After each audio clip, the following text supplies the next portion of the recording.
Hello, ghouls and ghoulies. Welcome to Scary and Bizarre Short Stories. I'm your host, Larry Lee Roten. This story is not so scary, but leans heavily on the bizarre side. What would you do if there was an angry ghost in your bedroom? How would you deal with it? In this story, a 12-year-old girl must deny her fears and deal with something vicious. Will she survive? I hope you enjoy this story. It's called A Restless Spirit. The house was new, and every amenity imaginable had been carefully constructed to enhance the Perry's quality of life. From the state of the art kitchen to the cozy reading nook, everything was designed to perfection. Christy admired her new home, but amid its splendor, the best part to Christy was her bedroom. She loved her new room as she had designed it. From the whimsical blend of her favorite colors to the cozy window seat where she envisioned reading her favorite books on rainy days. Her room truly reflected her unique personality. Having her own space thrilled Christie. However, something more thrilling was on the horizon. Christie's 13th birthday was just days away. Her parents had promised it would be a birthday to remember, the most out of this world day. After all, one only enters their teenage years once, and they wanted it to be as unique as possible. Each day, Christie's anticipation grew. She wondered what kind of gift was on the horizon. Would her parents have a party, invite her friends, or maybe take a trip to some exotic place? She laughed, knowing the exotic trip wouldn't happen. She couldn't leave school. The big day arrived, and Christie jumped out of bed. It was a glorious day, and the sun shone through the windows, lighting up her room. She stretched as the excitement of her 13th birthday resonated within her head. Still, in her pajamas, she didn't worry about dressing. There would be plenty of time for that later. Her heart raced with anticipation as she thought about her past birthdays. Upon entering the kitchen, she knew the table would hold an array of colorful gifts, each hiding some mysterious treasure. She couldn't wait to open them. The anticipation quickened her heart. Christie imagined what each gift contained: a new book by her favorite author, or a game that promised hours of excitement, or maybe a murder mystery that would take her on many twists and turns. Her thoughts were endless. It wasn't just about the gifts. To Christie, as she saw it, she was stepping into her teens. She was almost an adult and looking forward to new experiences, friendships, and adventures in the future.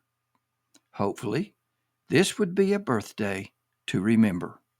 She headed down the oak stairs, and the moment she stepped onto the polished wooden treads, her sock clad feet offered no grip, and with a swift, heart stopping motion, her feet slid out from under her. Instinctively, her hands shot out desperately, seeking something to prevent her fall. Her fingers closed around the stair rail, but the sudden movement twisted her body, spinning her around. She gasped as she felt herself falling backwards.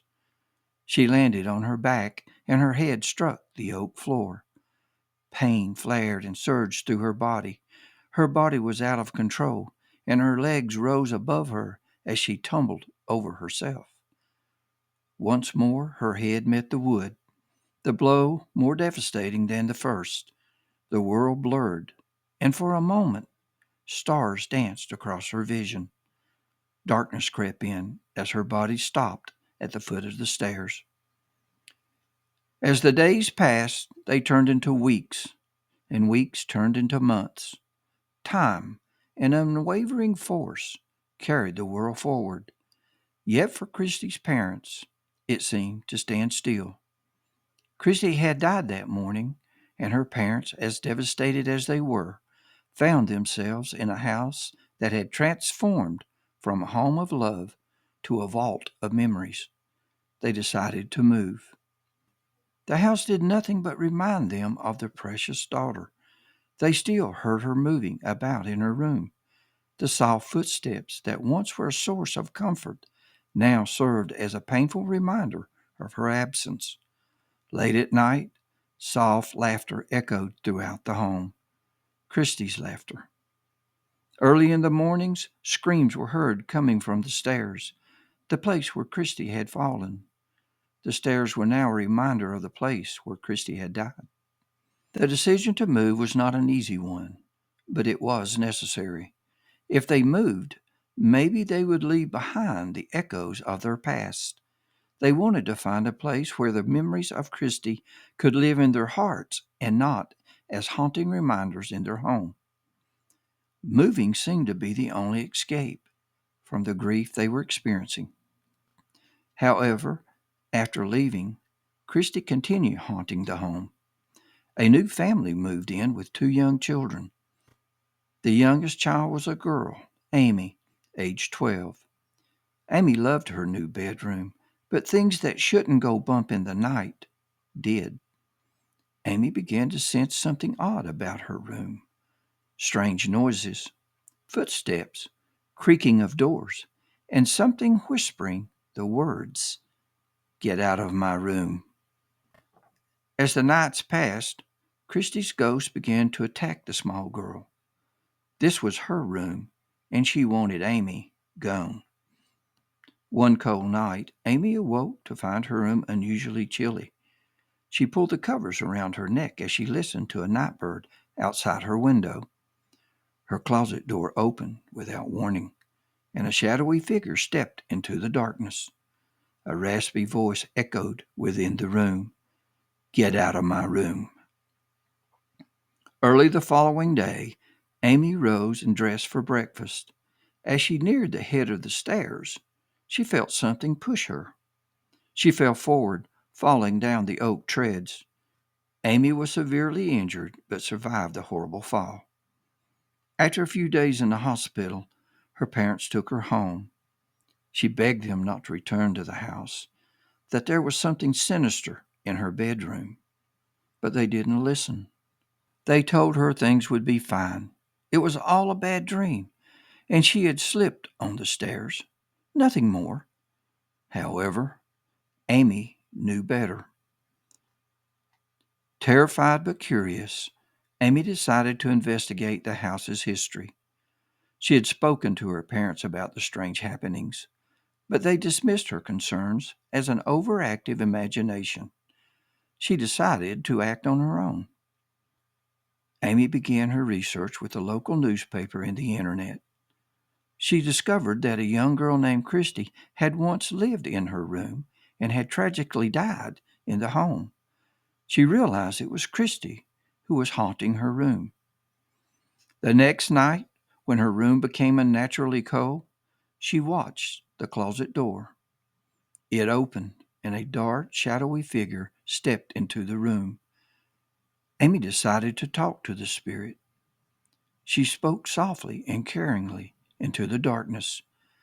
"I know who you are, Christie, and I know this was your room." She paused. "We can share it if you want." The ghost of Christie Perry slowly disappeared. From that night on, the disturbances gradually lessened. Amy believed that Christie had finally found peace, comforted by the idea that her space was being shared with someone who cared. The family continued to live in the house, unaware of the spirit who occupied Amy's room. Amy, however, felt a connection to Christie, knowing that sometimes a little compassion and understanding may calm a restless soul. I hope you enjoyed this story. I must tell you, I've seen my share of ghosts, apparitions, and spirits moving about in the dark.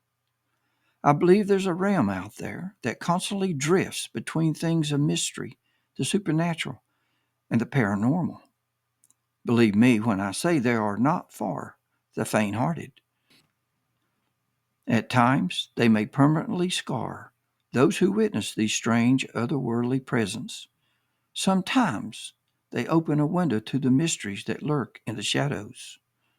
So, I say to you, beware. I hope you enjoyed this scary and bizarre short story. If you would, please subscribe and give this story a thumbs up.